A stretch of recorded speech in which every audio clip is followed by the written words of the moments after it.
Cover some frequently asked questions about California legislative procedure. The first one is, do constitutional office appointments require confirmation only by the Senate, which is required to advise and consent on gubernatorial appointments? Well, for nominees to any of the constitutional officers except the governor, who is automatically replaced by the lieutenant governor, those individuals must be confirmed by both the Assembly and the Senate, or they cannot be rejected by either house. However, only the Senate confirms the remaining specified gubernatorial appointees. Is a statute in effect until the voters cast a vote on the referendum that was filed? A referendum that qualifies for the next statewide general election stays or puts on hold the effective date of the newly enacted bill. Now, if the referendum fails, the statute takes effect not retroactively to its originally scheduled effective date, but rather 5 days after the Secretary of State has certified the referendum vote. Is an adjournment motion always in order? Now, this is the case under Robert's Rules of Order, but in the California Legislature, an adjournment motion is not in order if bills are still on call. You can see this in, for example, Senate Rule 42. Can the legislature and the people, through the initiative process, make the same statutory changes? Well, remember that an initiative is a proposed change to either statutory law or the California Constitution that's submitted by members of the public rather than the legislature. Of course, initiatives require voter approval at a statewide election. The legislature can only put forth proposed constitutional amendments because they pass statutes. In other words, they pass bills that enact laws that are otherwise called statutes that add, amend, or repeal statutes. Now, there is one exception. That's a bond measure, a GO bond, a general obligation bond. It's placed on the ballot by a bill passed by the legislature and signed by the governor. Do the Assembly and Senate always meet separately? The Assembly and Senate may meet together. They usually do it in the larger Assembly chamber, and they do so in what is called a joint session.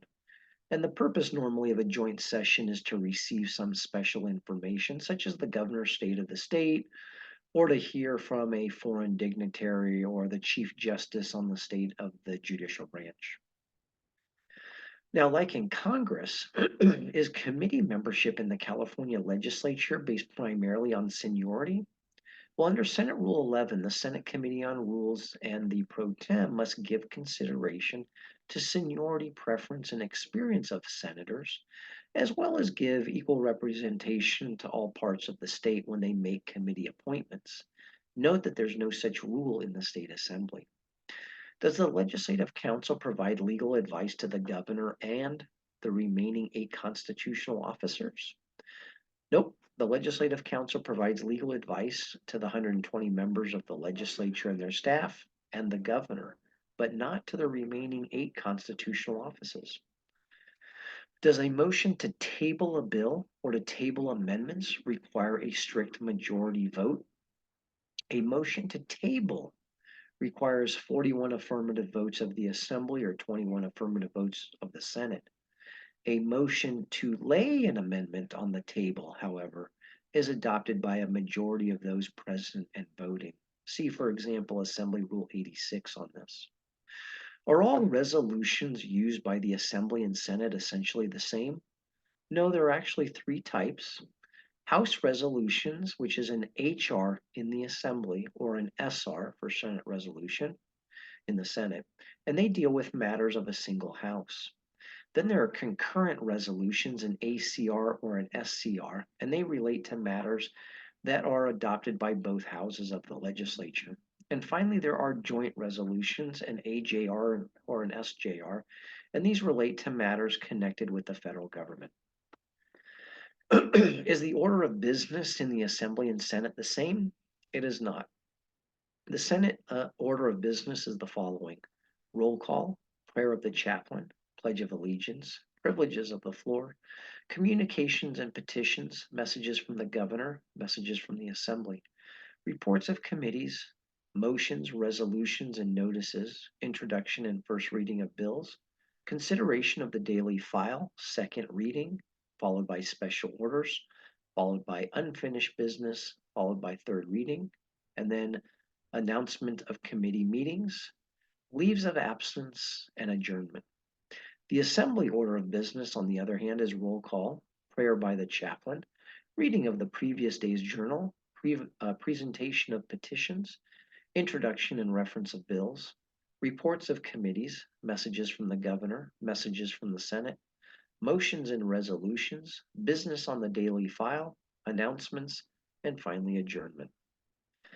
Is any resolution introduced by a member heard by a committee?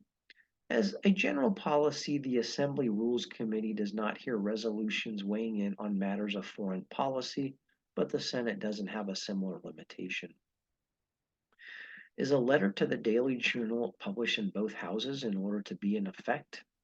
The letter to the journal, generally used to express legislative intent or explain the purpose of a bill, is published in the Journal of the bill's house of origin as a general rule. Why does the legislature convene a new session in early December, but designate the new session as the following 2 years? The California Constitution in Article 4, Section 3A says in part, the legislature shall convene in regular session at noon on the first Monday in December of each even-numbered year, and each house shall immediately organize.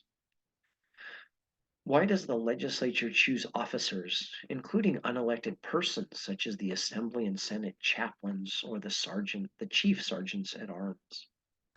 Article 4, Section 7A provides in part, each house shall choose its officers and adopt rules for its proceedings.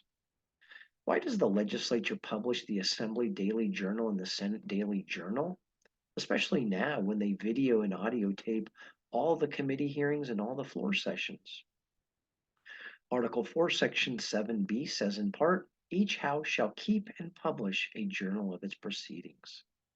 Why are the Democratic and Republican caucuses allowed to meet in private without any public notice or observation?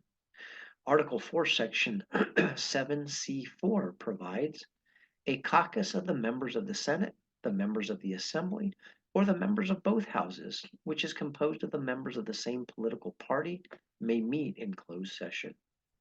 Why is a bill required to be read 3 times when we have the internet and other sources to read and hear about proposed legislation? That's because Article 4, Section 8B1 provides in part, no bill may be passed unless it is read by title on 3 days in each house, except that the House may dispense with this requirement by roll call vote entered in the journal 2/3 of the membership concurring. Why are there 2 votes announced on the floor of the Assembly and Senate for a bill that contains an urgency clause? That's because Article 4, Section 8D provides in part that urgency statutes are those necessary for immediate preservation of the public peace, health, or safety. And it says, in each house, the section and the bill shall be passed separately, each by roll call vote entered in the journal, 2/3 of the membership concurring. Why can certain bills be passed even after the legislature is scheduled to adjourn on August 31st during the even-numbered or second year of the session? Article 4, Section 10C provides in part, no bill may be passed by either house on or after September 1 of an even-numbered year except statutes calling elections, statutes providing for tax levies, statutes providing for appropriations for the usual current expenses of the state, that is the Budget Bill Junior, and trailer bills, and urgency statutes, as well as bills passed after being vetoed by the governor. And finally, why does the governor have to introduce his budget by January 10th of each year? Well, in Article 4, Section 12A, it provides in part, within the first 10 days of each calendar year, the governor shall submit to the legislature with an explanatory message a budget for the ensuing fiscal year containing itemized statements for recommended state expenditures and estimated state revenues.